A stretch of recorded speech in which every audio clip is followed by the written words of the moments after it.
Why does Jesus compare the kingdom of God to a mustard seed? What is the significance of the comparison of the kingdom of God to the East? What does Jesus want to communicate through these parables? All these questions and more answered during today's episode of Daily Reflections.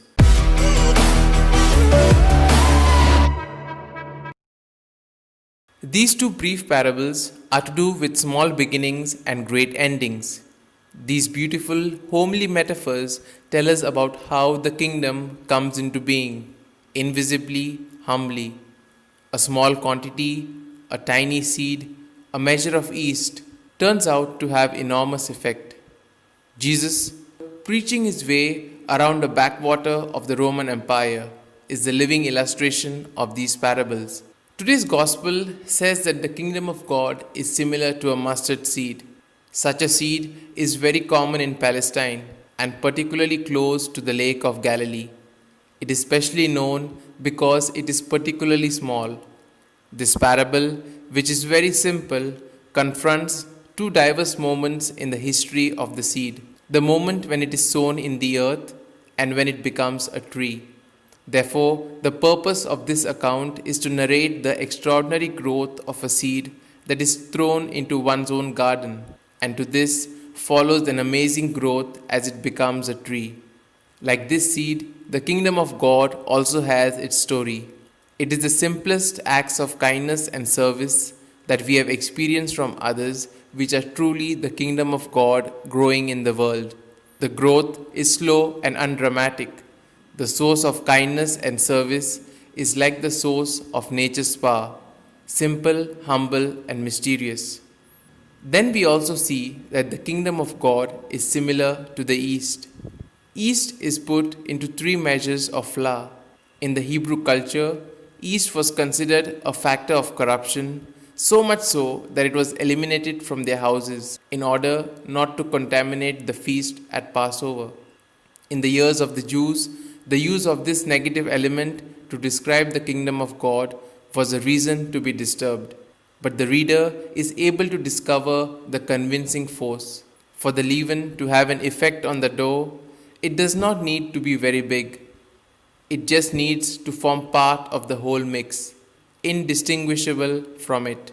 So also the kingdom, if it is really embedded in the world, it will make its presence felt and transform the world.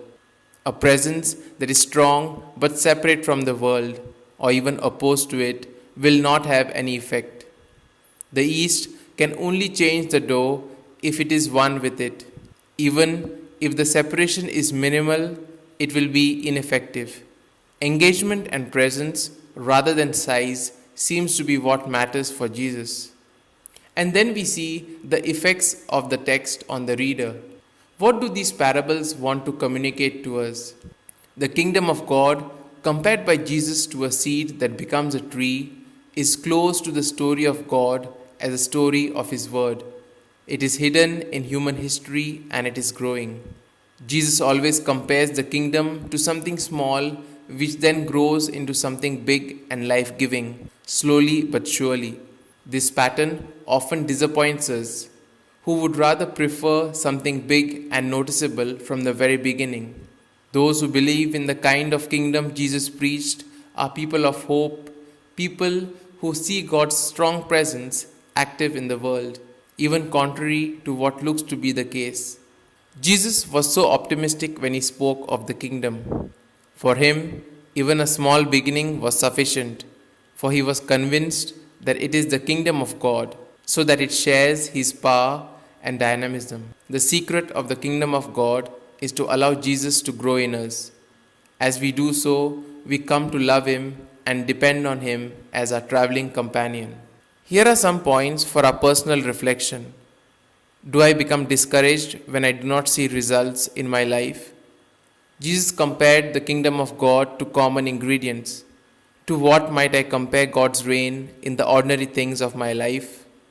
What are the ways in which God has worked quietly and invisibly in my life? These points can be of great help to reflect on today's gospel. And if you like our reflection, do share the good news of our Lord.